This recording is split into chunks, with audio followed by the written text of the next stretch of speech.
সম্মান হলো আয়নার মতো, তুমি অন্যকে যত বেশি সম্মান দেবে তার থেকে অনেক বেশি সম্মান তাদের থেকে ফেরত পাবে। তাই তুমি যাকে যতটা সম্মান করবে তার থেকে সম্মান বেশি তুমি ফেরত পাবে। ঠিক তেমনি ভাবে অপমান করলেও সেটাও ফেরত পাওয়া যায়।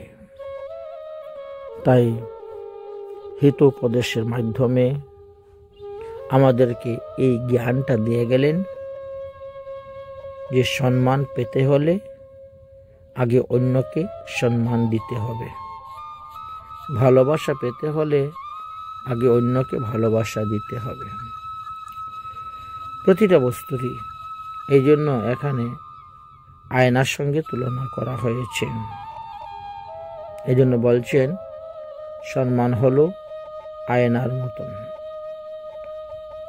তুমি অন্যকে যত বেশি সম্মান দেবে, অর্থাৎ আয়না যত বেশি পরিষ্কার করে রাখবে, আয়নাও তোমাকে তত বেশি উজ্জ্বলতা দেখাবে।